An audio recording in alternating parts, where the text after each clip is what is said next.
Até vinha até, mas pegou um pedacinho do nada ali na Ângelo Sampaio, 5, 6 minutos de trânsito, bem rápido, muito rápido, muito rápido. Você pode chegar aqui também, né? Muito rápido. É por isso que a gente escolheu não fazer no dia do jogo. Ah, cara, Pra isso, né? não ter, porque daí no dia do jogo fica close, né, cara? Você conseguir. Porque daí não tem como estacionar. Lotado, Aí, né? O jogo tá sendo de quarta-feira. Ou quinta. Não, por exemplo, ontem acho que eles jogaram em Belo Horizonte, né? Tranquilo. Então a nossa ideia é fazer esse programa, mas que ele não conflita com o jogo. O jogo que o Felipe Couto fez é um programa, daí é um programa até pra nós. Sim. A gente dá pra, né? E também até para atendimento, assim, o jogo aqui já começa a ter mais barulho. E outra, aí o foco é outro também, né? Só se fizer alguma coisa voltada para o jogo, né? Fazer o jogo, colocar 2 comentaristas do. Aí tem um pré-jogo. Exato. Boa noite a todos. E aí, tudo bem? Como é que vocês estão? Beleza? Bem, você. Desculpa, eu acabei pegando um trânsito, cara, pra chegar do escritório aqui, você não faz ideia, cara. Descendo a escada ali. Nossa, terminou de 3 horas da tarde, cara. Puta, deu uma preguiça pra conseguir chegar, sem fazer ideia. Mas é isso aí, né? Sextou, a gente num bar. Nosso podcast, Vilas, é o Citycast. Ele é um podcast diferente, sabe por quê? Todos os podcasts que a gente viu, eles fizeram um pouco de sucesso, flow, tal, o pessoal vai lá, começa a beber e tal, e começa a falar besteira, fala de nazismo e tal. Então a gente fez o quê? A gente resolveu fazer um podcast num bar, e aí todo mundo bebe, menos a gente. Agora, se a gente já bebeu antes, ou se a gente vai beber depois, é só quem assistir ao vivo que vai saber. Então a gente está começando o episódio 6, 7? Sexto do Citycast.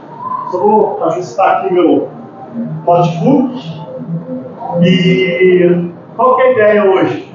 A ideia hoje é a gente falar com o meu amigo de pedal, embora não pareça, mas a gente pedalou muito em 2014, né? Muito. Vilas me ensinou a andar de bicicleta. Ah, tá. Achei que você estava falando pedalar em postos. Não. Dívida, né? Não. Aí tudo bem, pode ser porque esse corpo deve ser isso. Não, de jeito nenhum. E aí a gente andou de bicicleta há bastante tempo. Você percebe que ele continuou, eu não, né? Aí, lógico, né? A gente acabou indo pro bar e tal. E o Vilas, para quem ainda não conhece, não segue ele. O Instagram é advocacia_Vilas Boas. Ele é advogado há 27 anos, é a primeira pessoa que está nativa, ele está há mais tempo que eu. Eu estou há 24, né? Então, o resto está aposentado, então você está indo para o final já, né, Vilas? Agora você está só cuidando de sucessões, né? É isso aí. Então, o Vilas ele é especialista em planejamento sucessório, planejamento patrimonial, tem pós em direito ambiental e trabalhista. Nós tivemos, ao longo da jornada, alguns processos juntos, né, também, que foi muito bacana. E também atua como síndico profissional, né? Estou como síndico já há quase 10 anos, né, do edifício Banrisul, onde eu estou já no edifício Banrisul desde 1997. Nossa! Então conheço o prédio de ponta cabeça, né? E para ter uma ideia, assim, eu estou no prédio desde 1997. O meu número celular é de 99. Nossa! E o número fixo até o ano passado, o ano retrasado, era de 98. Caramba, que legal! Aí, como o número fixo foi substituído, porque hoje o fixo foi substituído pelo móvel, né? Sim, comprou na Telepar. Exato. Sim, Comprou na Telepar. Você muita gente faz Mas você sabe que tem uma história interessante nessa questão do número fixo. Por quê? Porque foi exatamente por causa desse número fixo que me fez ser aprovado na ordem aqui no Paraná.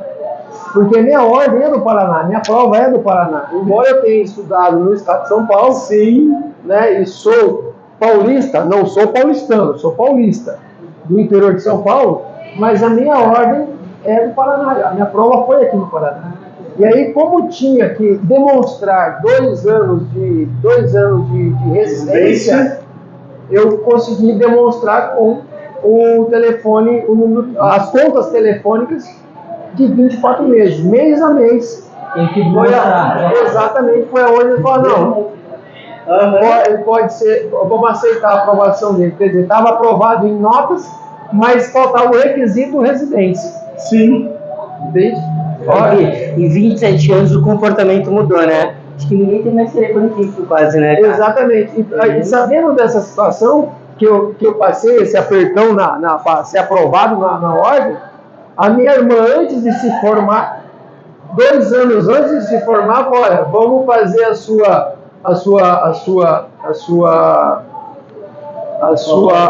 a residência no Paraná para fazer a comprovação, para fazer a prova. Aí 1 ano depois, ela foi também aprovada.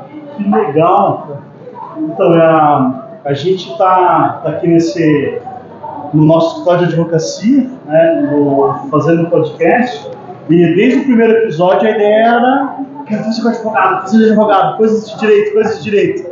E não podia deixar escolher outra pessoa para fazer o primeiro episódio sobre direito. A ideia não é dar aula de direito, porque ninguém aguenta, né? Ninguém consegue entender o que a gente fala nos tribunais, mas é trazer para as pessoas um pouco sobre como que funciona, né? O que você tem que se preparar, ou se você não precisa se preparar, como que você vai fazer a sua passagem, né?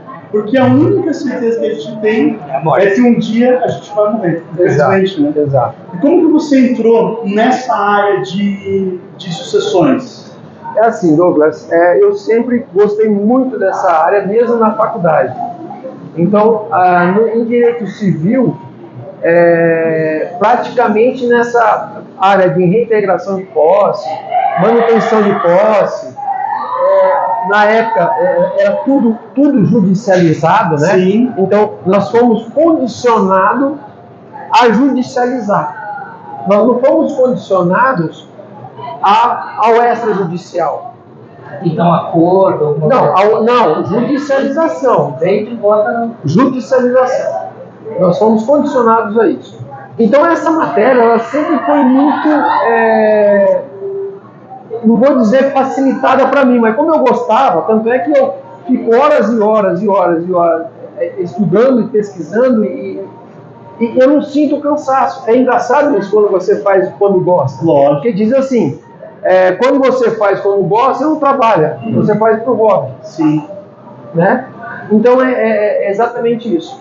E como eu tive uma situação depois da pandemia, que eu cheguei ao ponto de falar, não quero mais a judicialização. A judicialização já cansou, entende? Não quero mais processo. Não é. Na verdade, você não tem como se afastar dele. Lógico. Mas o foco principal não é mais ele. Legal. Mas você não se afasta dele, ele está sempre com você, né?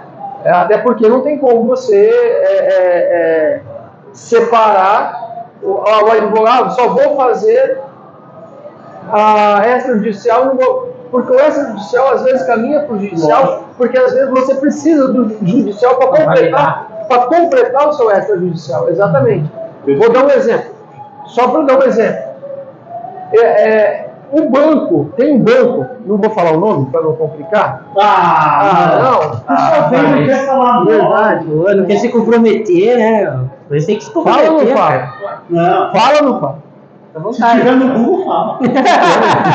Se tivesse fala. O que acontece? Acontece que nós temos uma determinação do CNJ que diz que valores depositados e bloqueados devido ao inventário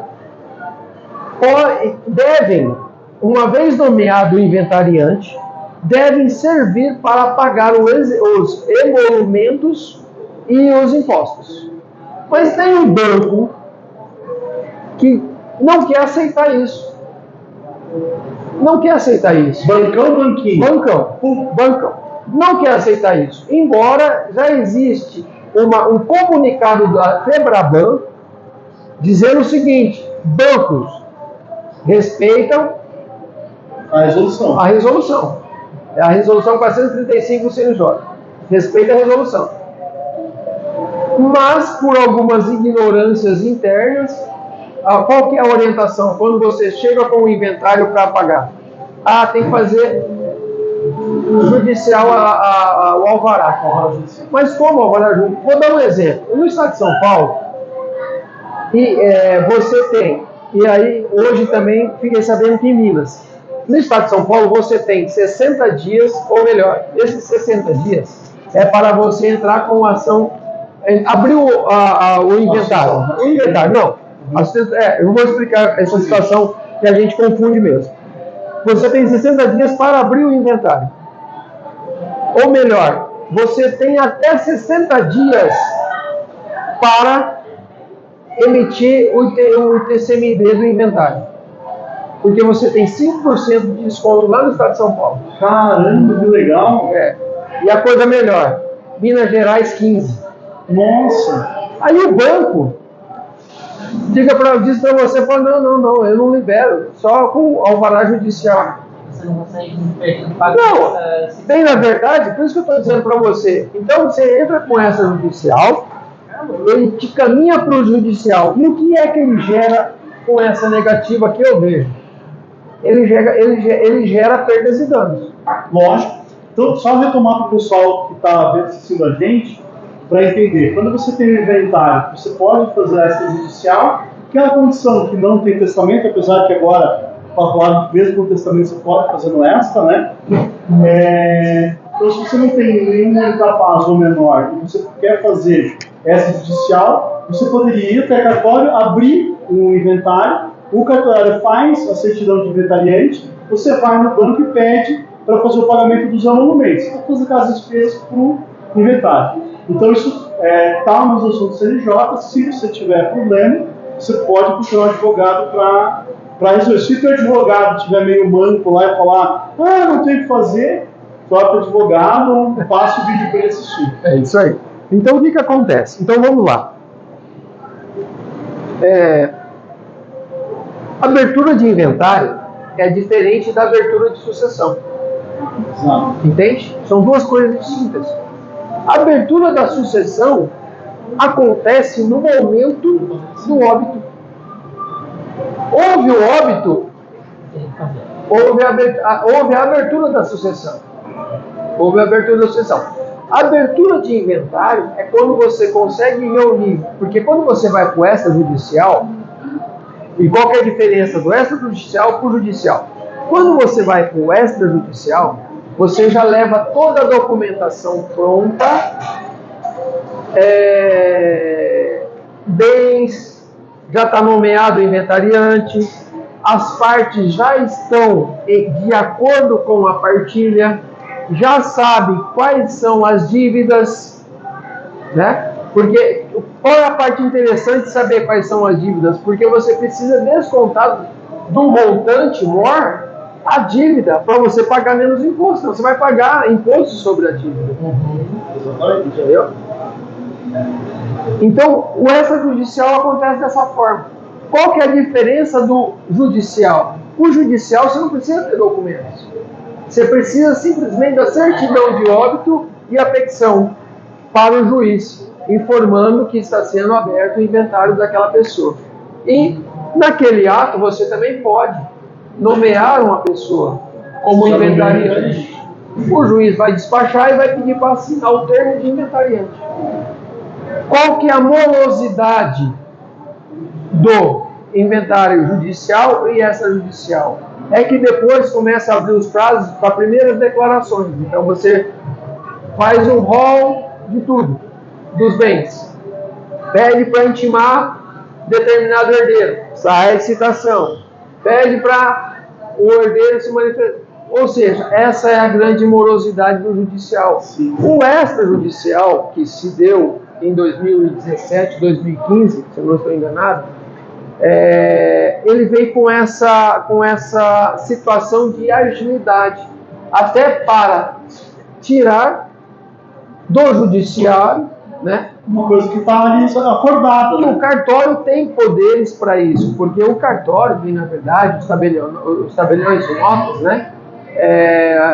Eles lidam com isso o tempo inteiro, porque eles que elaboram as escrituras, né? Então a questão, mas menor impúbere, menor púbere, tem incapaz, né? Já temos estados do Brasil que está aceitando fazer inventário extrajudicial com incapaz e menor. Caramba, Santa Catarina é uma dessas, Mato Grosso é outra. Desde que não se altere 1 centavo do percentual deles. Descendência e ascendência. Entende? Essa questão da ascendência e descendência, eu já vou te falar também como é que é essa ordem. Então, não tendo, e se eu não estou enganado, Curitiba já começou a se virar para essa situação, inclusive aceitando divórcios extrajudicial quando tem menor, desde que esteja resolvendo no judicial a parte do menor, que é guarda, visita e alimentos. Isso. Essa foi a última alteração que teve. Entendeu? Então, o que acontece? Tudo isso está caminhando para uma agilidade. Facilitar a vida do Exato. Entende? Exato. O que não vai para o extrajudicial? O que não vai para o extrajudicial são conflitos. Então, o inventário conflituoso não vai para extrajudicial. Entende? Perfeito. Ele não vai, porque o cartório, o tabelião de notas, ele não é o juiz que vai dizer: constitua o condomínio para todo mundo. Já que vocês não se resolveram, não foram grandes suficientes para isso, discordaram demais. Vai ter a cota de cada um aí.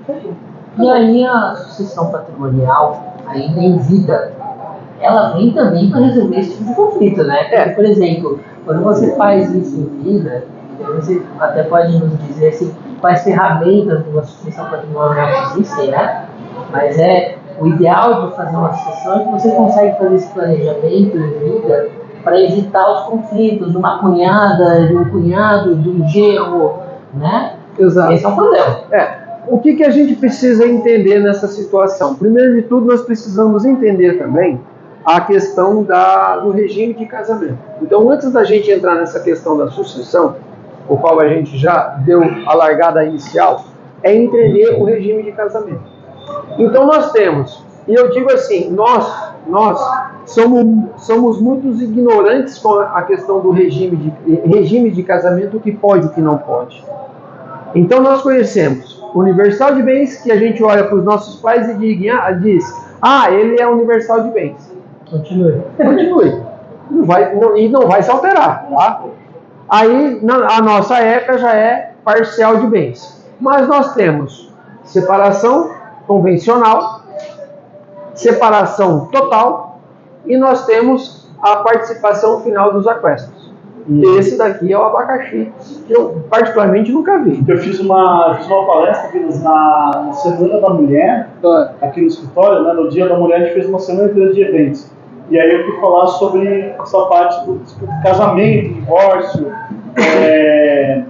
contrato de namoro. Você já foi procurado fazer um contrato de namoro? Eu achei fantástico, assim, pesquisando, eu vi o seguinte: aí o pessoal começou a ficar, qual terceira, quarta vez, tinha que assinar um contrato de namoro. Se um dia configurar a união estável, vai ser separação de bens. Já delimitaram o regime. Lógico que no meu entender é uma possibilidade jurídica, porque não tem, né? Mas já contrato de namoro? Mas qual é o objetivo? De você, se um dia for caracterizado como união estável, já é separação de bens. Porque veja só, na nossa época, na época, né, dos nossos pais, você pegava na mão lá no 10º encontro, né? Hoje, o pessoal vai na balada um dia e diz: a gente vai dormir na casa do outro. E época da pandemia, então, o pessoal já ia morar junto. Então, onde está o ânimo de construir família? Então eles falaram: cara, não, já na prévia você já vai fazer dessa forma. E aí eu, né, vendo quais são as peças, ele é muito conhecido no meio dos atletas, entre jogadores. Então é o seguinte: se você, quando a gente vai casar, é separação total de bens. Aquilo que a gente adquire durante o casamento, durante a união, cada um administra. Quando for separar, a gente vê o que a gente aumentou de patrimônio. Por isso que a participação final nos aquestos. Aquestos são os bens adquiridos de forma onerosa durante a relação. Então, por exemplo, eu sou lá um advogado super famoso, vou casar, falo assim, ó, o negócio é o seguinte, eu vou te dar só 10 milhões se a gente se divorciar, tudo bem? Tudo bem. Você coloca lá no pacto uma cota, e aí aquilo que você for acrescendo durante o casamento, você pode vender. Então eu tenho um bem lá que ele é bem particular, eu vendo, compro e tal. Só que quando eu vou terminar, eu tenho que fazer a participação final, ou seja, ver quanto que evoluiu de patrimônio para fazer essa divisão. É muito interessante. A participação final do aquest ele é um regime híbrido. Então ele começa a separação convencional, no meio ele é consensual, né? Ele é parcial, comunhão universal parcial de bens, comunhão parcial de bens, né? No meio. Aí quando você tem bens particulares, por isso que ele é híbrido, ele tem bens particulares e tem bens que se comunicam. É o Oda Moravalão, bem na verdade. É a confusão feita. Aí tem também a questão da separação obrigatória de bens. A lei exige isso. Ou melhor, o que acontece? A e B separaram, tem bens. Só fizeram o divórcio. Não fizeram a partilha. Aí, ok, cada um para seu canto, não sei o quê. Casam novamente ou entram em união estável novamente. Só que como não foi feito partilha dos bens, o artigo 1523 do Código Civil proíbe o casamento. Certo? Então, se casar, é um impedimento ao casamento. E aí quem está entrando na relação não tem acesso. Aí, exato. Aí o que acontece? Mas já vamos chegar lá também. Olha só onde é que vai parar. Por isso que eu digo para você que o inventário, a sucessão, você precisa entender o regime de casamento. Porque senão você não vai fazer ele bem feito lá na frente. O que acontece? Por exemplo, vou pegar o Douglas aqui. O Douglas separou, casou e separou. Casou novamente, ok? Mas não separou aqui. Qual que é o regime dele aqui? Separação total de bens. Tem jeito. Certo? Aí o Douglas vem e falece. Ah, mas ele não separou. Mas meu regime de casamento com o Douglas é comunhão universal, o segundo casamento. Como que é universal? Pois se ele tinha impedimento e o cartório não observou, o que você vai fazer aqui agora? Você vai ter que entrar com ação. Aí que eu digo para você que você não consegue se afastar do direito da judicialização. Sim. Você vai ter que entrar com ação para anular o casamento do Douglas ou anular o regime adotado, passar para o regime certo e dizer o seguinte. Aí entra a questão do artigo 1829. Bens particulares, o cônjuge sobrevivente alcança na separação total? Não alcança. Salvo, aí vem o STF e faz Jorge Bacini, dessa vez o sorteio desse jeito. E diz o seguinte: se demonstrar que houve esforço mútuo, aí partilha. Mas não particular. O comum, não particular. Só o que trabalhou junto. Não, exatamente, não particular. Exatamente. Então, porque dependendo do regime de casamento, você pode ser meeiro. O que é meeiro? O cônjuge sobrevivente. Como você pode ser herdeiro. Exatamente. Quando que você é herdeiro? Quando a pessoa com quem você casou possuía bens antes do casamento.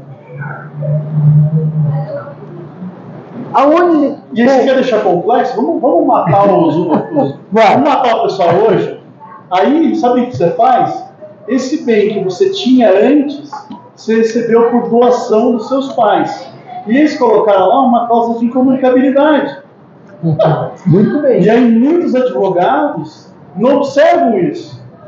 Ou, por exemplo, o seguinte, vou deixar bem complexo. Você tem um bem lá que você recebeu por doação. Quando você vende esse bem, o dinheiro dele continua sendo dinheiro de doação, com incomunicabilidade. Então, você, por mais que você já esteja casado com comunhão universal de bens, parcial de bens, qualquer regime, você pode colocar, ó, eu estou comprando esse bem aqui, mas é com aquele dinheiro que eu tinha lá, aquele incomunicado. Que foi recebido de uma doação. De forma incomunicável. E aí dá um bug, né? Exatamente. Porque o incomunicável, quando você diz, o que é? Seguinte, você vai receber uma doação da sua mãe e a sua mãe não gosta da Juliana. Desculpa aí se não gosta mesmo. Aí o que ela vai fazer? Eu vou doar então para o Alexandre em vida, só que incomunicável. Independente de quem for a esposa, a namorada, quem estiver morando junto, você não vai ter direito. É incomunicável. Né? Entendi. Exatamente. Aí, então, para melhorar um pouquinho, ok? Para melhorar um pouquinho.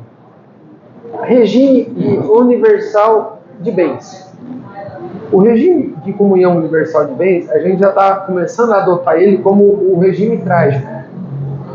Que é o regime da Maíra e do Primo Rico. O regime trágico. Exato. Só eles que casaram. Exatamente. O que é esse regime? Esse regime, a pessoa, o que ela tem desde quando ela começou a respirar, até quando eles se separarem, tem que dividir. Ok? Esse é o regime. Mas aí entra um porém. Comunhão universal de bens, a pessoa já é meia. Certo? Por direito. Por direito. Ela já é meia. Mas ela pode ser herdeira? Entende? Pergunta de prova da magistratura. Exato. Aí que vai entrar a questão da cláusula de incomunicabilidade. Quando eu faço uma doação para você, com cláusula de incomunicabilidade, é porque eu não quero que o cônjuge tenha participação exato nesse bem, ok? Eu torno esse bem privado, eu torno esse bem particular seu. O bem, não os frutos. Correto? Olha a outra situação que eu estou também. O bem, não os frutos. Muito bem. Quando há um óbito, a cláusula de incomunicabilidade ela se extingue com o óbito justamente com o casamento. Porque uma da extinção do casamento é o óbito. O que se tornou? A mulher é meeira e é herdeira. No regime comunhão universal de bens. Entende? Aí vem aquela outra questão. A concorrência com os descendentes. Aí eu vou entrar nessa questão sua do descendente que você perguntou. Existe uma ordem. Existe uma ordem. Eu não posso sair doando todo o meu patrimônio. Se eu tiver descendente, ascendente ou cor sobrevivente. Ou seja, então você não pode sair de onde você quiser, do jeito que você quiser. Se eu for solteiro, se eu for solteiro, ok. Caso contrário, eu tenho que respeitar a legítima. Juridicamente chama-se legítima. Entende? Então eu preciso respeitar isso. Eu não posso fazer numa conta burra, você vai acabar dando só 25%, porque tem a ameação e aí então do que sobra. Exato. Mas olha só a situação que vai. Olha só a situação que vai também. Então veja, eu sou meeiro e sou herdeiro. E estou concorrendo com os descendentes. Se for descendentes comuns, eu vou ter direito a 1/4 daquele patrimônio. Eu não posso ter menor do que isso, não posso ter menos do que isso.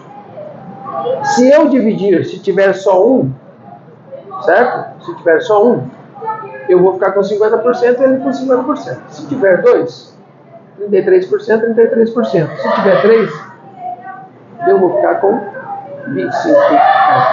Eu já fico com a parte maior. Agora, se os herdeiros tiver um que não é comum, essa regra cai por terra e divide tudo por igual. Legal? Legal, né? Você viu? Pra sexta-feira à noite. Sextou. Ele queria complicar, não é? Porque a gente gosta de complicar um pouco as vezes, porque hoje com a facilidade da internet tem muita informação que ela acaba sendo truncada, sai pela metade, ou sai errado, né? A gente agora está nessa jornada de fazer vídeos e eu ter feito parecer no Jus Brasil, justamente porque o pessoal acha que vendo 3 horinhas de YouTube ali, ele é expert em alguma coisa. Não é. Né? Sou especialista. Não é. Nós tínhamos um PDF aqui Não já. é. Não é. E tem um outro detalhe também, né? De balançar o balaio. Sim. Eu não quero fazer inventário, vou fazer um testamento. Ok. A mesma regra da doação. Ok. Você pode fazer o testamento desde que você obedeça a regra da legítima. E detalhe, você fez o testamento, faleceu, obrigatoriamente vai abrir inventário. Você não correu do Mas inventário. se fez o testamento com a regra certa, Vai abrir inventário. o inventário aberto, mas ele vai excedir o que Exatamente. está no Exatamente. testamento. Exatamente. Você Porque quer ver uma... daí você, em algum momento, você evita o conflito. Exato. Pode ser que sim, Se pode fizer ser que certo, não. né? Pode ser que sim, pode ser que não. Não tem como dizer para você que essa é a solução de evitar conflito. Entende? Eu vou dizer para você por quê. Eu fiz um vídeo do caso Tom Veiga, que é o José. Aham. O que aconteceu? Então ele foi casado, separou, casou novamente e não estava bem com a atual esposa e fez um testamento. Ele fez um testamento. Como ele não estava bem com a atual esposa, ele mandou um áudio para a ex-mulher e para um amigo, dizendo: olha, eu fiz um testamento, eu queria alterar, não está legal, não está bem, não sei o quê. O testamento, como ele é e expressa a última vontade, porque o testamento você pode fazer hoje e mudar amanhã, mudar depois. Ele expressa só a última vontade. Não é a vontade mais formal, né? Não é a última. E um revoga o outro. Quando que não se revoga? Aonde que não se revoga? De forma alguma, uma vez declarada, pode chover canivete que não vai se revogar. Reconhecimento de união estável e reconhecimento de paternidade. Isso não se revoga. Reconheceu já era. Isso não se revoga. Você muda todas as outras Mas situações. os áudios dele Aí, acabaram exatamente, anulando o testamento e tirando a cota que era da atual esposa, deixando para os filhos. Porque ela estava concorrendo com os filhos. Certo. Que legal. Entendeu? Uma outra situação também que não conseguiu se evitar. Doação. Vou deixar em vida. Vou deixar em vida. Ok. Só que você fez a doação e não colocou que aquela doação pertencia à parte disponível. Tá? Você disse e você simplesmente doou. Okay? Aí você não dá certo com a pessoa e acaba casando com outra pessoa. Seus filhos ficaram e acaba casando com outra pessoa, acabou tendo outro filho com outra pessoa. Ok? Constituiu um patrimônio com outra pessoa, tendo um filho. Ok? E veio a falecer. O que aconteceu? Você não disse que lá atrás o que você doou era a parte disponível, correto? Você tem que respeitar a legítima. Isso chama-se colação. O que você deu lá atrás vai somar aqui agora. Vai somar aqui agora. Exatamente. Cara, então por isso que não é assim, só fazer. Não é só fazer. Um dia me procuraram para fazer um testamento, daí eu falei assim, olha, eu preciso fazer um estudo e tal, isso aqui vai sair R$20 mil. Eu falei, não, mas é só ir lá no cartório junto. Eu falei, não precisa ir no cartório, eu posso fazer aqui no escritório. Porque o testamento, Alexandre, ele pode ser feito privado, pode ser feito no cartório, e também tem o cerrado, que é aquele que você, tranca na gaveta lá e ninguém fica escrito. E aí, a pessoa não entendeu. Não sei se ela fez, se ela já morreu, mas é muito complexo. Exatamente. O testamento ele tem o público, que você faz em cartório, qual eu aconselho a fazer. Tem o privado, e tem o testamento cerrado, ele precisa seguir algumas... Ele é privado, mas cerrado, ou seja, ele precisa seguir ele tem alguns detalhes. Aí tem o testamento marítimo, tem o testamento de última vontade, aeronáutico, tem uma série de outros testamentos que seguem as normas deles, segue as normas deles.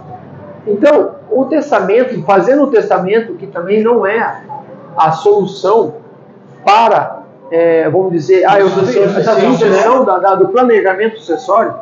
Veja, o que eu digo assim, o planejamento sucessório depende. Depende de muitas coisas, no sentido do regime de casamento, dos filhos, se tem empresa, se é bem só imóveis. Existe uma situação que no planejamento sucessório, até a venda do imóvel é um planejamento sucessório. Sim. Entende? Aquisição de seguro de vida, previdência, o VGBL ainda não está sendo tributado. Mas não está sendo tributado, ainda não está sendo tributado. E o VGBL, ele é uma forma de planejamento sucessório. perfeito. Porque você declara o quanto cada um vai ganhar. Exatamente. E o bom também não passa por inventado. Não, ele não passa por isso, exatamente. Você vai lá no banco, leva a certidão do óbito e divide do jeito que você Exatamente. Mas o que estão sendo utilizado o VGBL? O VGBL está sendo utilizado para pagar os emolumentos e as custas do inventário. Porque não adianta você ter lá 10 milhões de patrimônio em imóveis e aí não ter nada líquido. Mas você não tem como... Você não tem como usar. Entende? Então tem isso. Aí você tem que fazer um alvará judicial para poder vender o Exato. Qual que é a vantagem? Um outro ponto muito bom esse que você disse, Douglas. O alvará judicial. Qual que é a vantagem do alvará judicial e da cessão de direitos hereditários? O alvará judicial, você que está comprando, eu entrei com o alvará pedindo a venda do imóvel. Achei você que está comprando. Você que está comprando, você não vai entrar no inventário. Você já paga ali e já sai fora. Já sai para o seu nome. Cessão de direitos hereditários, não. A cessão de direitos hereditários, você vai... Exatamente. Então, muitas vezes, é de se pensar no alvará judicial na venda do imóvel.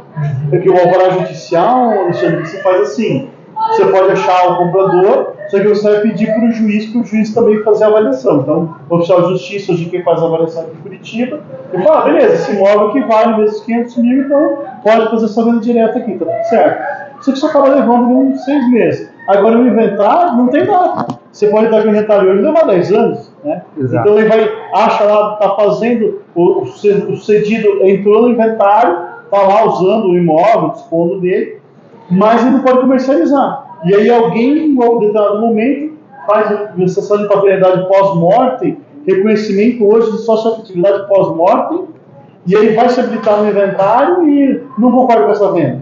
E aí, complicou. Exatamente. Então, assim, está muito minucioso a situação hoje, entende? Quer dizer, sempre foi. Na questão da sucessória, tem muita gente que faz um planejamento sucessório para renúncia.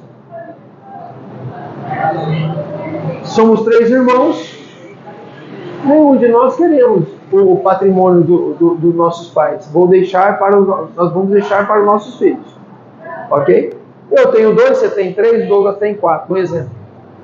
Eu tenho 1/3, você tem 1/3, ele tem 1/3. Ok?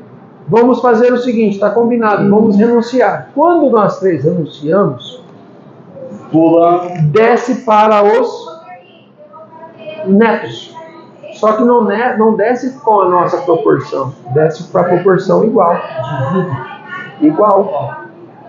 Se eu ficasse da forma que estava, meu filho ia ganhar mais. Sim. Mas não, ele vai ganhar... Divide por 8. Exatamente. Exatamente. E aí vem porque é como se você não tivesse... Porque aquele que tem vários vários filhos, exatamente. eles dividiriam 1/3 em 2. Só que aí vem um detalhe. Vamos supor que tem uma pessoa que foi criada com a gente e ele entra pedindo a paternidade socioafetiva. Só que ele está na nossa linha. Eu renunciei, você renunciou, o Douglas renunciou. Ele renunciou sozinho. Ele não renunciou. Deixamos os nossos filhos sem nada. Entendeu? Você entendeu? Você acha que é fácil? Desce pro play, né? Quer brincar? Quer brincar? Eu, ao contrário do Vilas, eu odiava matéria de sessão de faculdade. Eu achava muito chato. Mas graças ao professor, né, que era chato. Então, eu gostava de outras áreas, mas essa era insuportável. Mas é que agora virou uma febre, todo mundo fala de holding, faz uma holding familiar, uma holding imobiliária. Então, assim, agora cada caso tá. Exatamente. Então, eu vou usar a palavra depende. Né? Posso até ficar chato em falar depende. Isso. Mas é que depende. Olha o quanto que nós conversamos aqui de situações que podem acontecer. A gente deve ter atingido, acho que 1% do tema, mais ou menos, até agora. Entende? Então depende. Porque veja, a hold também, o que é a hold? A hold, ela foi criada na lei da sociedade anônima, se não me engano em 69 ou 76. Ela é antiguíssima. E hold não tem nada a ver com hold familiar. Hold é reservar da chuva. Segurança, né? Montar uma empresa controladora para ter as demais. Exato. Então, aí você tem a hold, antigamente. Então, quando surgiu a hold, foi toda aquela situação do mensalão, aquelas coisas eraiadas, né? Surgiu, tem hold disso, tem hold daquilo, tem hold daquilo, né? Todo mundo perdido a chance. Muito tempo. Há muito tempo. E na lei, no direito societário, o que não é proibido é permitido.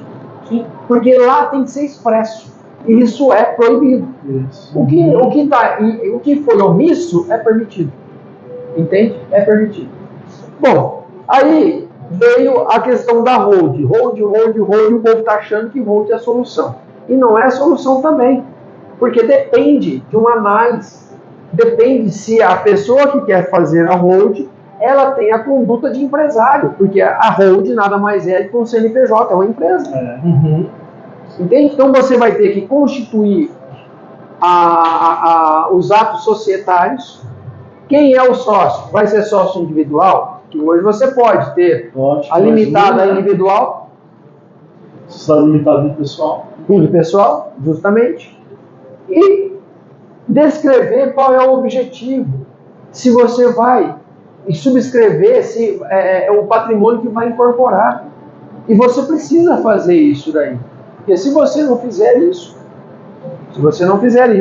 numa eventualidade de um processo que você não incorporou patrimônio nessa hold, você está fazendo uma confusão patrimonial e vai atingir você, que vai pedir desconsideração da pessoa jurídica, e vai incluir a pessoa física, que é você. Na lei da liberdade econômica, ele deu uma melhorada nisso na entrada de 2019, porque assim, antes Se eu procuro o dinheiro da conta do CNPJ e não tem, eu pego uma junta comercial e falo, tem essas duas empresas aqui que é o mesmo CPF sócio. E colocava lá todo mundo no mesmo balaio de gato e estava tudo certo. Agora não, agora inverteu. Então agora, antes então o empresário tinha que demonstrar que, olha, essa empresa não deu certo e tal. Agora o credor é que deve se manifestar e provar que, saiu o dinheiro aqui da conta do café, entrou em sua advocacia ou vice-versa. Se são empresas distintas, são empresas distintas. E até a gente tinha feito uma conversa prévia, né, a gente comentado por cima, da possibilidade de você, ao iniciar a aquisição de imóveis ou de bens que não vão ter relação com o seu negócio, digamos o seguinte, o Alexandre tem imobiliário, e aí ele tem também uma agência de marketing. Aí amanhã ele resolve montar um café. Para que esses negócios não se comuniquem, ele tem que ter uma contabilidade perfeita. E aí ele pode, por exemplo, utilizando de uma holding, né, que na verdade é uma administradora de bens, colocar lá os imóveis que ele tem sob locação para fazer essa gestão. Mas é para fazer uma gestão de uma carteira de locação, não é exatamente para você pensar no planejamento acessório. Exatamente. Aí o que acontece? Que você precisa, né? A holding, você precisa, muitas vezes, ter um especialista tributário, ter um especialista em sucessões, ter um contador, né? E também conhecer da questão notarial. Por quê? Porque às vezes você está pensando naquela tributação da pessoa física. Mas dependendo da atividade que você está fazendo, vai entrar outras tributações. Lógico. Entende? Vão entrar outras tributações e outras obrigações. Por exemplo, você tem que contratar um contador. Você vai ter uma despesa recorrente. Exato. Vou dar um exemplo onde pode ser que a holding não caiba. Tá?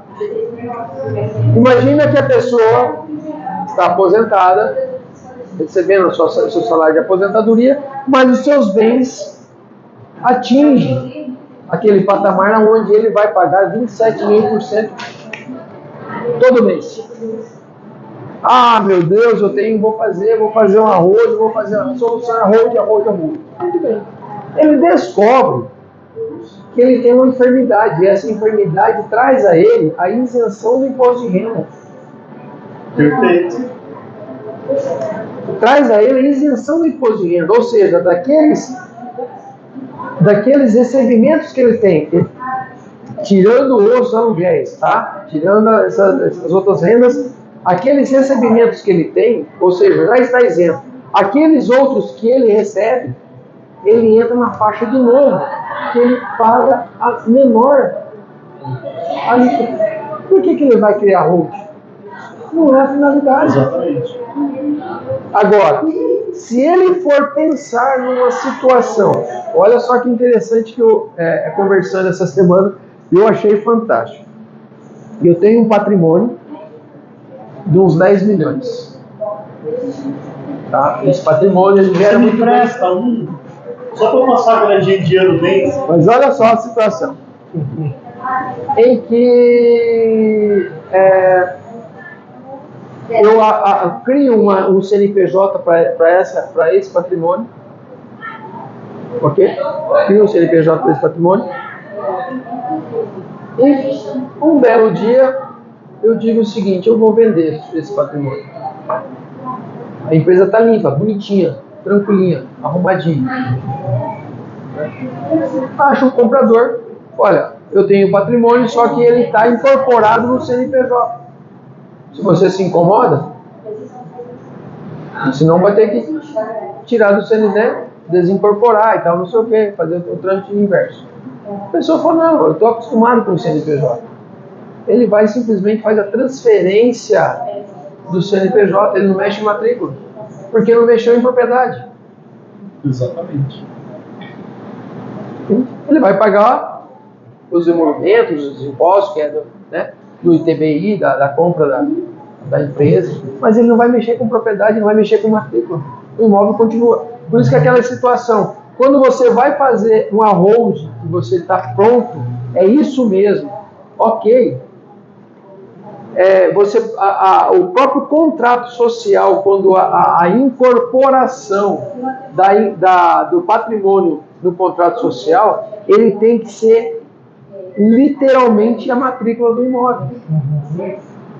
Porque é justamente ele que vai ao registrador averbar que aquele imóvel foi incorporado no CNPJ. Sabe que esse ano nós fizemos, não sei se foram 18 ou 20 análises para abertura de holding. Sabe quantas saíram? Chute, Alexandre, quantas saíram? 3 vilas. Uma. Mas não pelo motivo certo. Uma não pelo motivo certo. Mas só vai sair, só tá em trâmite ainda. Mas não é pelo motivo certo. Então assim, e ainda a gente tem uma questão que aí alguns clientes até encaixavam, só que a gente está com essa questão da alteração tributária, que está no Congresso, e aí, não sei você quanto tem hoje na conta, né, o patrimônio, mas se você tem acima de 600 mil reais, você é super rico.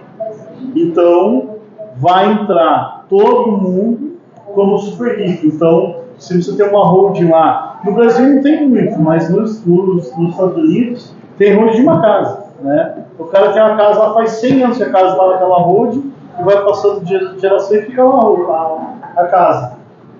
Aqui, a tributação, a ideia de tributação é de 32% sobre o super rico. Não tem nada certo ainda, mas vocês estão movimentando bastante, várias coisas naquela da noite, e essa cotação sobe. Então, 2 clientes tinham um perfil e tal, só que eles preferiram fazer investimento no exterior nesse momento do que ficar pelado na hoje. Esse vazamento de patrimônio depende muito da política interna, né? Então a pessoa, muitas vezes, eu vou investir aqui por quê? Não tem necessidade. Aqui está pior. Então, quem tem condições, leva para fora. Né? Depois, na hora que tiver uma situação melhor, traz de volta. Até falando de uma situação bem quente que aconteceu ontem, né? Foi aprovada a tributação na offshore. Então, o que é offshore? Você tem a empresa no exterior, o lucro dessa empresa ele entrava em nível de tributação. Quer trazer e aí agora você vai pagar. Exato. Então, a outra situação é a situação da doação, né? Então, veja, eu posso ter uma empresa, então eu posso constituir uma empresa limitada, individual, tá?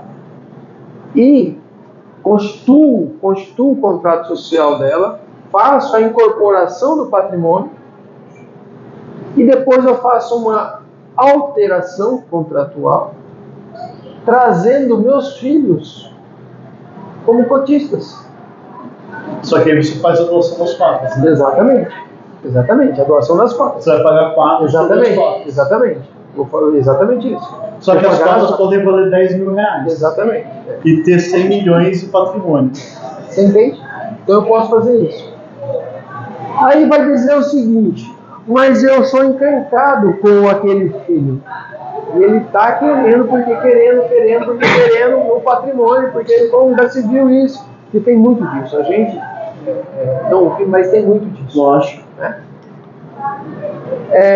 Quando eu faço isso, que eu incorporo ele, né, que eu dou uma cota, eu faço uma escritura de doação. Só que a escritura de doação eu faço 2 situações. Eu faço que eu serei usufrutuário enquanto vivo, usufruto vitalício, e eu, para blindar o patrimônio, eu coloco uma cláusula de incomunicabilidade, impenhorabilidade e inalienabilidade. Ou seja, não pode mexer. Eu te coloquei. Você queria tanto, eu te coloquei. Só que você só tem uma vai mexer quando o papai morrer. Você Só tem uma foto. Você entendeu? E tem mais uma situação, isso tudo em contrato, isso tudo em escritura.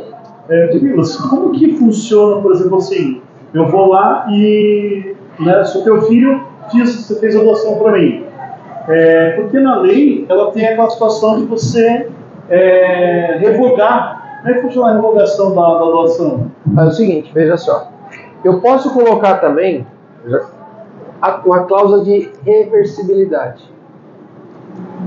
Se um dos meus filhos falecerem, aquela cota retorna a mim.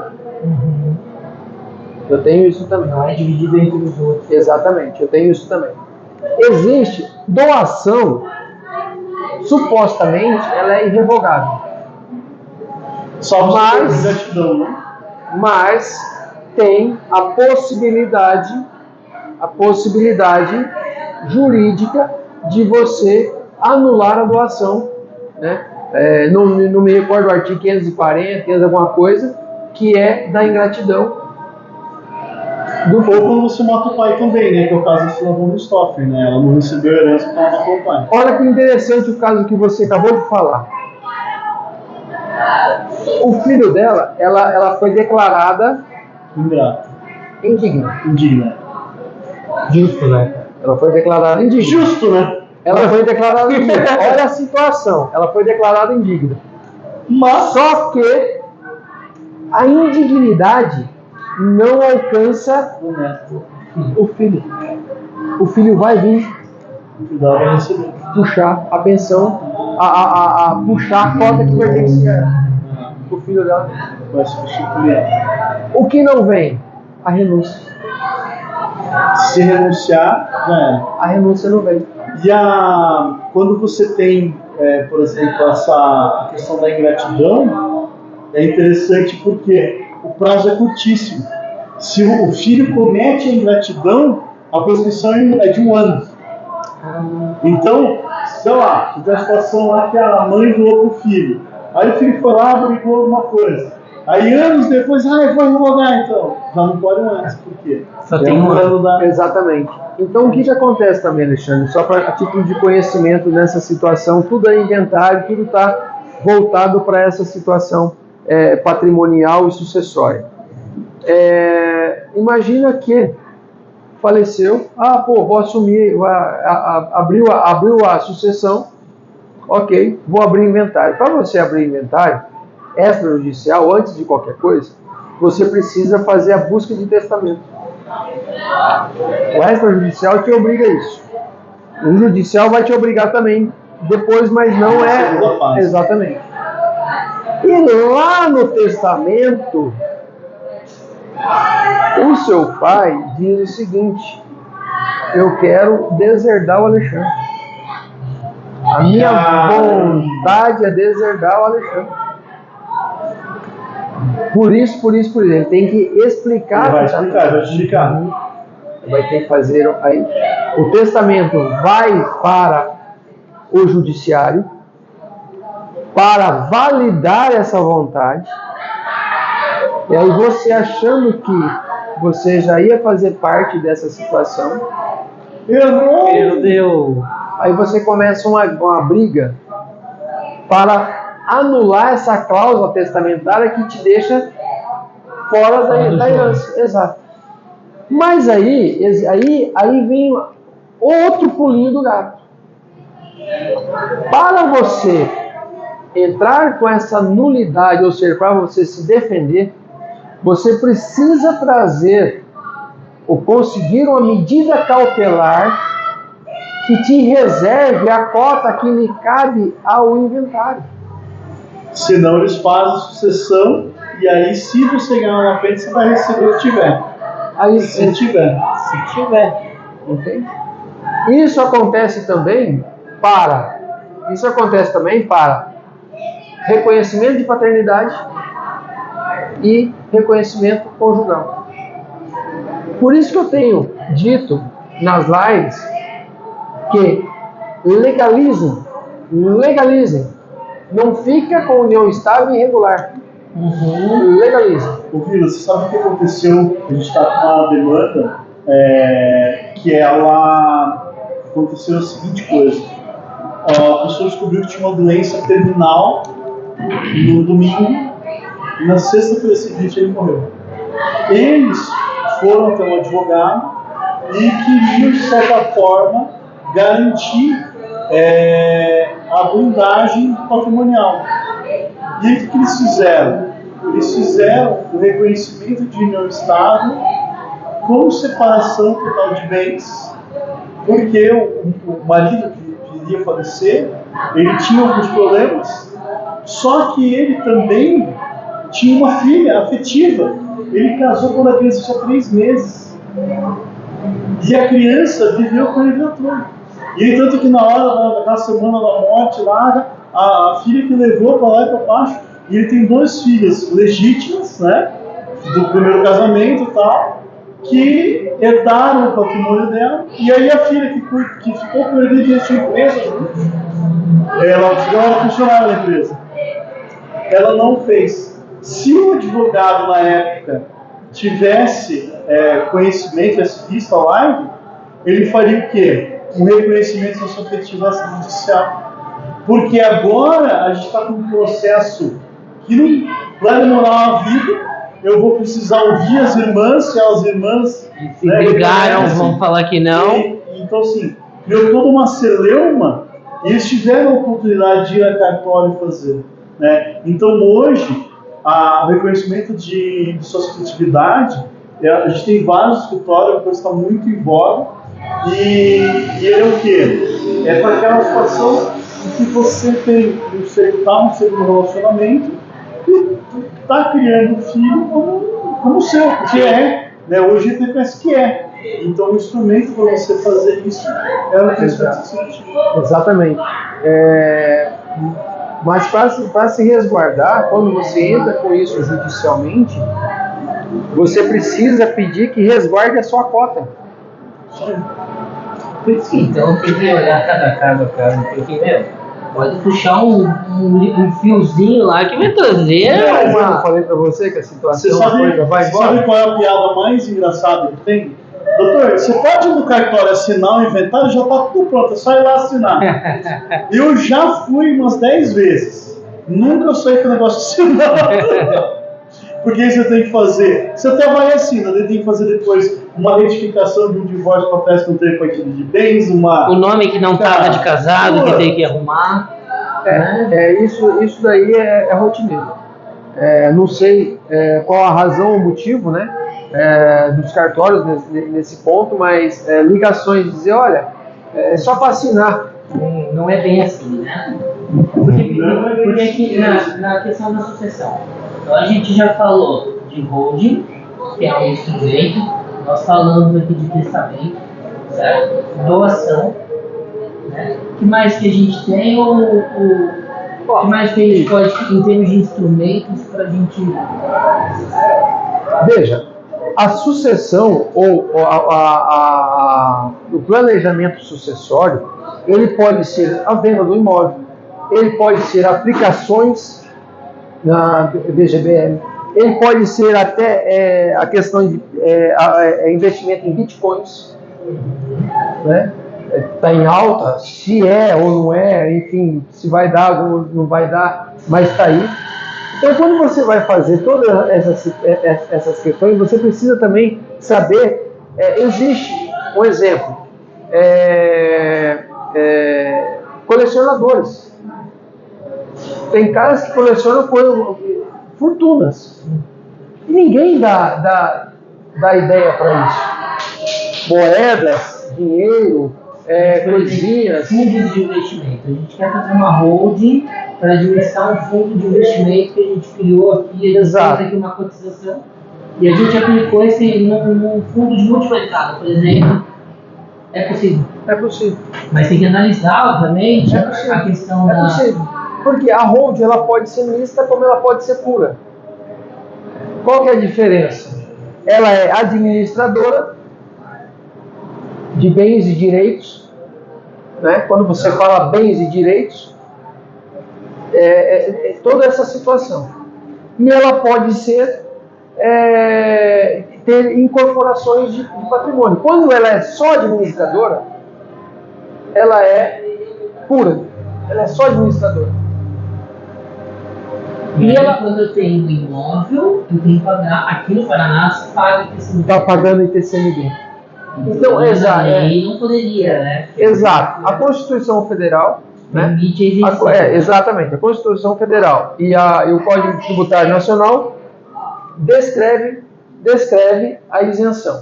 Quando há incorporação do mesmo proprietário, a pessoa física para a jurídica. Mas aqui no Paraná se cobra essa incorporação, essa doação. O Instagram é muito bacana, você vê. Porque quando ele dá uma hora, ele interrompe o vídeo. Mas aí eu já coloquei para gravar de novo. Aí o que aconteceu? Finalizar. Entendi. Mas repete a pergunta para a gente repetir, porque esse pedacinho não pegou e eu achei bem importante. A questão da holding para a pergunta foi: a holding para administrar multi-investimentos. É isso, né, Alisson? É permitida, porque a holding ela é uma administradora de bens e direitos. Então existe a holding, né? Repetindo, a holding pura, a empresa pura, que ela só está administrando. Então ela tem um monte e ela pode administrar outras empresas, outras holdings. E ela pode ser sócia também. Mas para administrar, por exemplo, bens imóveis, ela tem que ter empréstimo ou não precisa? Não vejo essa necessidade. É uma administradora, é uma CNPJ. Exatamente. A questão de administrar, aí você estaria abrindo uma imobiliária. Isso. Né? Aí sim. Terceiros. Exatamente. Se for de terceiro, exatamente. Aí e a tributação também é diferente, porque a situação de bens curáveis acho que é 9 e a imobiliária pode ser 6. Então aí é uma outra situação que você vai estar prestando serviço, não mais administrar, mas a prestação de serviço. Okay? Exato.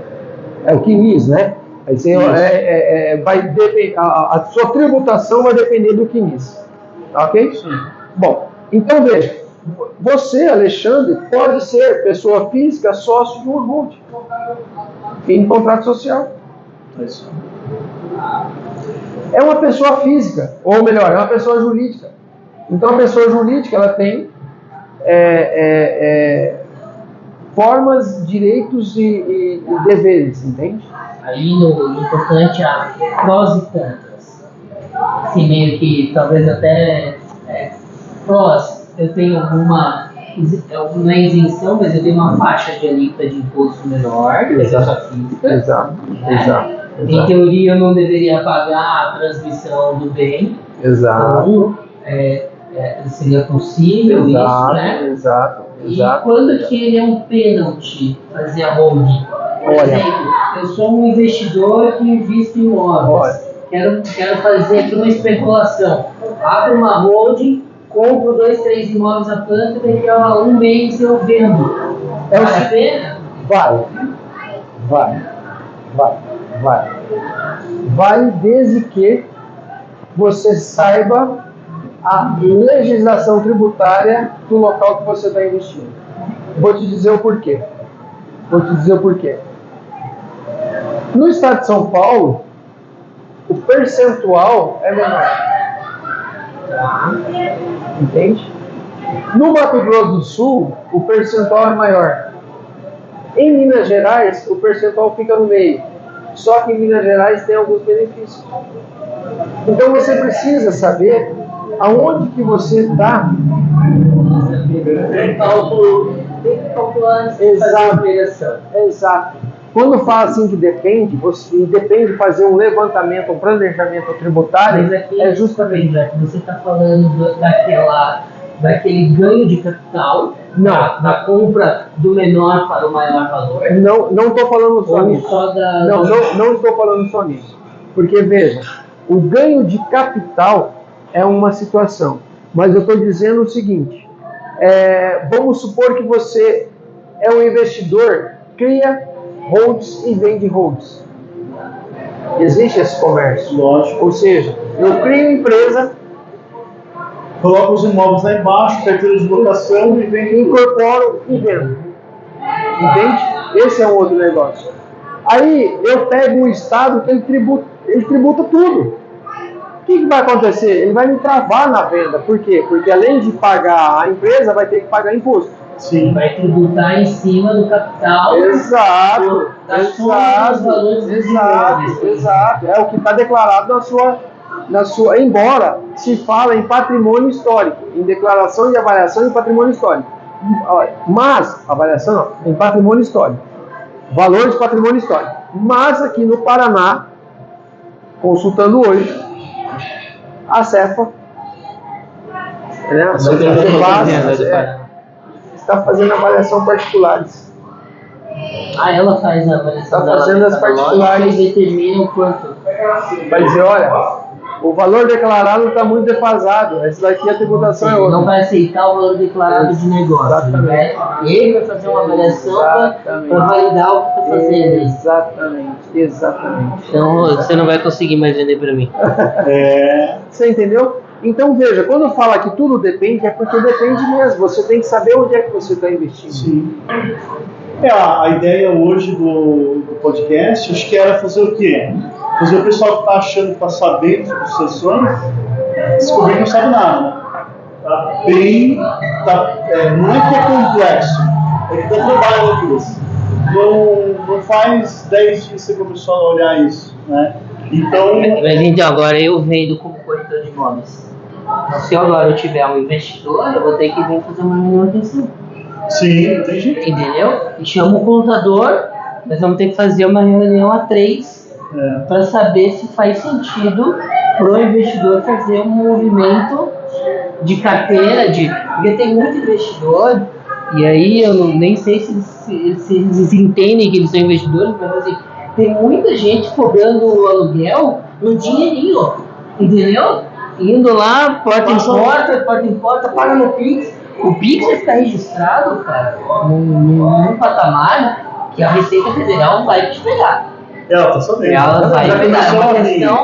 Ela é uma questão de tempo.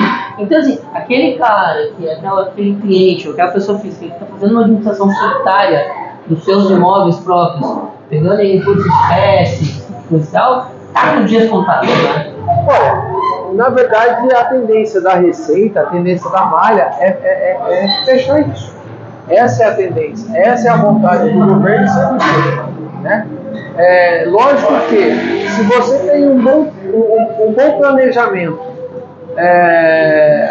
uma boa estrutura de como lidar com essas situações, ter escolhido muito bem aonde você vai criar essa empresa, né? Porque você pode criar a empresa, um exemplo, em Minas Gerais e incorporar o patrimônio que você tem daqui lá e movimentar ela lá. Aí Minas Gerais não ficou legal, não ficou agradável. Você vai embora. Espírito Santo está melhor. Você muda a sede dela para o Espírito Santo. E ele corre no Brasil só é uma beleza. Mas aí porque o CNPJ... Então na venda, né? Exato. Porque aí eu estou vendendo um bem assim, eu tenho que pagar por isso aqui. Mas fora isso, então eu posso abrir um CNPJ do Estado para ter uma tributação diferenciada. Você pode, né? Exatamente. Porque eu vou dizer para você o seguinte, olha só. O ganho de patrimônio também depende de cada estado. Tem estado que diz o seguinte: se você teve 600 mil, 400 mil de ganho de patrimônio e utilizou a compra de outro imóvel em 6 meses, você não tem. Então essa história que é colocada que o ganho de patrimônio é o vilão da história, não é.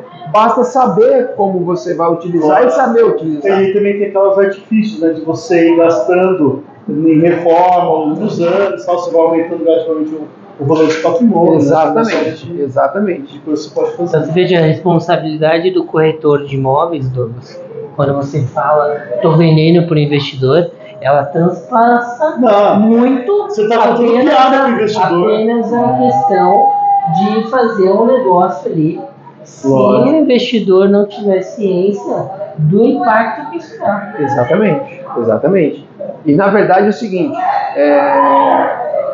acho que está com uns 6 meses que teve uma decisão do STJ da chamada dívida do bem. Como é que chama? Isso, a própria rima. A própria rima, exatamente.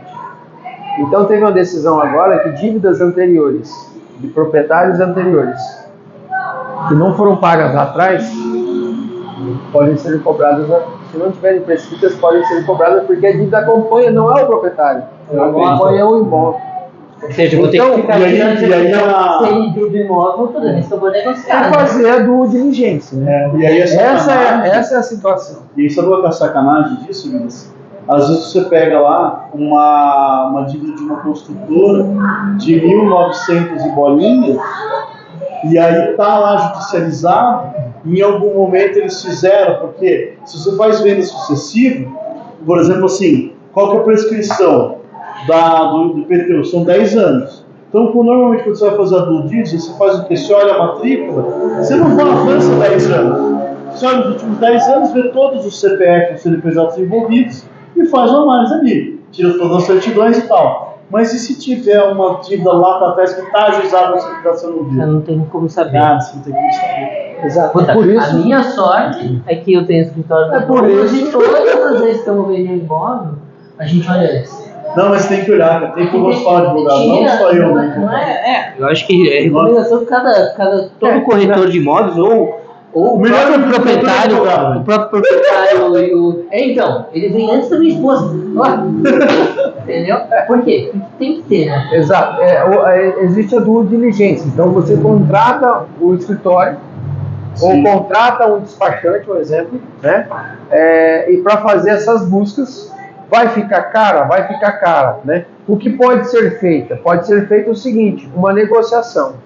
Qual é a negociação? Porque, na verdade, todo esse levantamento de dívidas passadas é do vendedor. Eu não entendo que isso seja do comprador, mas pode haver um acordo. Olha, vamos dividir. O contrato lá tá bem. Até porque a escritura é da parte do comprador, não é do vendedor. Mas essa situação do imóvel precisa ser do vendedor. Sim, porque daí você tá lá há 5 anos, daqui a pouco você vem lá uma ação de despejo, não sabe por quê. Ou uma penhora, Né? ou alguém bate na porta e fala, Não, o seu de justiça reintegração de posse, ou entende?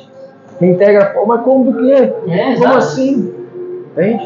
Então, ou seja, E já aí era. você pode até incorrer do próprio erro, não sei se os bancos fazem, mas eu não lembro de fazer, cara.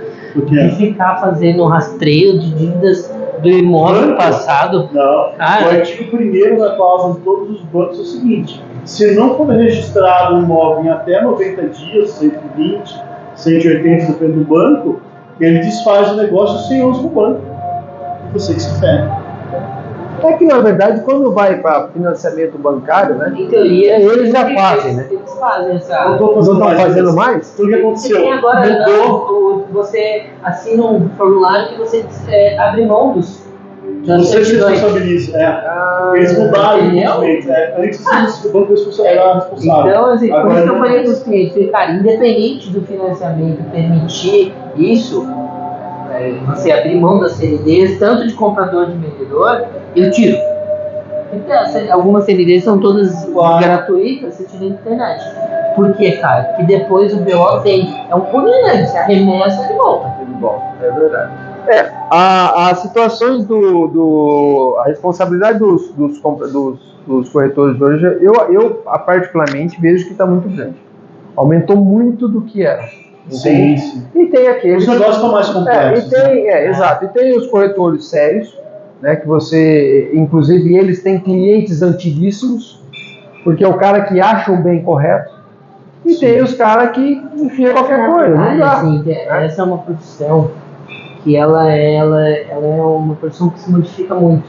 Às vezes o corretor está hoje aqui, daqui a pouco você vê ele já não está mais.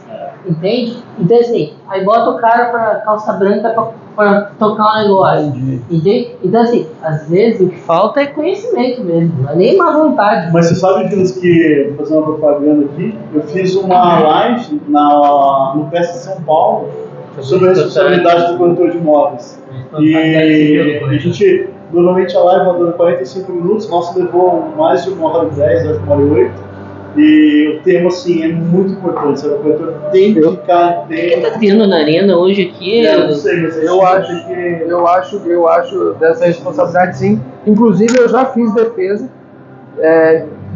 corretor de imóveis, né, que vendeu o imóvel e futuramente ele foi processado juntamente com o comprador, mas como nós conseguimos demonstrar e provar através das mensagens, não teve má fé, das mensagens, inclusive foi comprador, corretora e o corretor.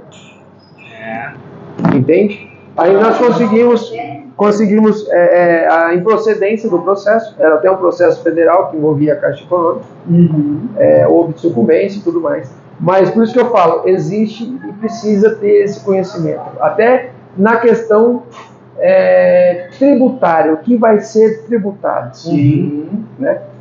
É um filé mignon, o que eu digo, que eu vou dizer agora. É um filé mignon você comprar imóvel para inventário. É um filé mignon. Sim. Até porque quando está em inventário, o valor do imóvel baixou. Que você tem que resolver. Se você tiver um escritório, um especialista, preparado para fazer isso, cara, vai nadar de braçada. Por quê? Porque muitas pessoas não sabem. Quando você pega a situação, que você já analisa e esboça tudo, fala isso aqui, isso aqui, vamos fazer, faz judicial ou faz extrajudicial, a pessoa, o que ela quer fazer? Ela quer se livrar daquilo ali, porque muitas vezes não é a gosto dela aquele imóvel. E também assim, né? Quando você finaliza o inventário, você encerra um ciclo, né? Para os parentes também, aquele negócio fica... de ficar indo no imóvel lembrando. O inventário, infelizmente, o que eu vou falar também, Alexandre, o inventário, ele não é igual uma ação indenizatória que você faz uma vez e nunca mais faz. Exatamente. O inventário desse imóvel, hoje ele pode ter 2 pessoas. Falecer uma, ele pode ter agora 6 pessoas mesmo. Exato. Por causa dos... Ou seja, aumentou 6 vezes a possibilidade de você fazer de novo esse inventário. Sim. Entende? Então tem tudo isso também para ser analisado. É verdade. Poxa, foi bem bacana. Eu gostei muito, queria ficar a noite inteira aqui para te falar. Gosto muito do Vilas. No começo da nossa conversa, lá em 2014, estava montado na bicicleta. E daí só ele falava, porque eu não tinha fôlego para falar. Mas eu acho que foi muito bacana esse pessoal. Eu consegui extrair bastante coisa. Quais são suas considerações finais, Alexandre? Gilberto, obrigado por você ter vindo, viu? É um prazer essa conversa aqui, foi muito agradável. Mas que a gente sabe que em algum momento não tem como fugir do juridiquês, né? Mas fica uma ponta aqui. E a lição que fica é: só sei que nada sei, né? Não, e depende, né? E depende. É verdade. Né? É isso aí. Bom, gente, Como a gente faz para achar você na internet ou no escritório? Olha, meu número celular é 41996021400. O Instagram é advocacia_Vilas Boas. E eu sou síndico há quase 10 anos do edifício Banrisul. Então, se chegar lá, não lembro. Chegar no meu edifício. O telefone da Telepar que ele comprou lá. Quero falar com o síndico, literalmente. Lembra da música Tim Maia? Quero falar com o síndico. E as lives? Como é que está esse projeto das lives? Nós temos 2 projetos das lives. Um é às terças-feiras, com a doutora Gabriela, que a gente leva situações para advogados iniciantes. Então, dúvidas. Audiência inicial, petição inicial, contestação, aí a última agora nós falamos sobre a defesa, a contestação, o que colocar. Como houve agora essa situação dessa semana, terça-feira, quarta-feira, de uma juíza de Santa Catarina em que viralizou. Que pena que eu não estava nessa audiência. Mas aquela mulher foi muito... conhece. Ela viralizou, exato, ela viralizou, exato. E aí, no dia seguinte, já veio a notícia que ela foi suspensa. Então, na terça-feira agora, nós iremos às 8 horas da manhã, no meu Instagram, nós vamos falar sobre prerrogativas do advogado. Porque o advogado também, ele pode pecar pela ação, como pode pecar pela omissão. Não é uma situação de dizer, poxa, mas naquela situação ele ficou sem reação. O que a gente traz na situação você foi contratado naquele momento, é o seu cliente que está sendo prejudicado naquilo ali. Entende? Não é faltar com educação. mas é se posicionar e saber o que você vai alegar, quais são os seus direitos, no sentido de se defender. Embora o caso veio à tona e viralizou, acredito eu que vá ser anulado esse ato e voltar à audiência de conclusão, mas muitos casos não vêm, ninguém fica sabendo. Sim, sim. Aí tem a questão das ofensas, tem a questão da ordem de prisão, né? Recentemente, agora, acho que foi ontem também, a PM está sendo investigada, abriu sindicância, porque o advogado estava num movimento sindicalista proibindo, ou melhor, estava num movimento sindicalista onde as pessoas estavam proibindo de adentrarem na empresa. A polícia chegou, agarrou pela cintura, saiu, pronto, já. Entende? Então, assim, tudo uma situação de analisar o fato. Cada caso é um caso, cada situação é uma situação. Então, esse é um projeto. Que legal. O outro projeto, que é de quinta-feira, é um projeto que a gente traz assuntos diversos. Então, nós já trouxemos assuntos que nós fizemos duas lives com a doutora Silvia Michele, ela é a presidente do conselho, é a presidente Jaguariúna, São Paulo, Mulheres e Sucessões, Família e Sucessões. Eu sempre confundo que ela é presidente lá, da comissão, isso, exatamente. E aí nós fizemos duas, por quê? Porque todo esse ambiente que foi criado, essa situação que foi criada também, dos relacionamentos abusivos. Sim. Então até fizemos um vídeo, né, que você tem o sinal da mão. Sim. Né, você não pode... Para mostrar. Exato, então indiferente da mão, se é a mão direita, a mão esquerda, mas você faz, é o sinal que você está pedindo socorro, né, está acontecendo alguma coisa. E como é que é o sinal? A mão espalmada, fecha o dedão e fecha. Homem pode pedir também? Eu acredito que sim. Já foi em casa. E aí, estou tentando... Mas esse então não está distrito a um tema específico. Não, esse não está distrito ao tema Pega um específico. tema que tenha, talvez... Quando não tiver mais convidado, Aí ser chama um ele advogado ruim, daí você me chama, então. Você vê como é que é. Então, começou as quintas-feiras, já estamos sem agenda esse ano, bem na verdade. Legal. A semana que vem, estou aguardando confirmação para a gente falar, porque como nós falamos dos relacionamentos abusivos envolvendo agressões contra a mulher, Sim. Agora a ideia é montar a defesa do agressor. Legal. Você sabe que eu fiquei muito preso na pandemia, né, em casa, no negócio do Covid, vamos morrer. Eu odeio fazer live. Odeio não, né? Fiz uma só aquela da semana passada. E eu achei bem legal, mas você acabou travando muito e tal. E aí você só fica se vendo. E eu sou muito feio, cara. Então eu prefiro ficar no ambiente sem estar olhando todas as pessoas. Fazer live em casa. Fazer live em casa. Assim, eu achei triste, assim. Mas as duas foram bem legais, assim. Eu assisti todos os três. Então... É que ele gosta de fazer com show na arena. Isso aí. Essa é a ideia. Então, acho que é isso. Fechou? A gente deve fazer ainda mais 2 ou 3 podcasts até o final do ano. A gente está negociando lá com os atores, o pessoal está todo meio chato. Né? Mas a ideia do nosso podcast, que é, Luiz, é trazer os atores da nossa cidade. São as pessoas que a gente acha que, de alguma forma, podem contribuir para os nossos clientes e para o nosso nicho, né, para o nosso público. Então, não necessariamente você sempre advogados, lógico que a maioria dos meus amigos são advogados, do Alexandre e Maia são corretores, mas a gente quer trazer pessoas que, de fato, estão fazendo diferença de alguma forma. E eu, né, conheço você já há bastante tempo, sei que você faz um trabalho assim, de excelência. Então, obrigado por ter aceitado esse desafio.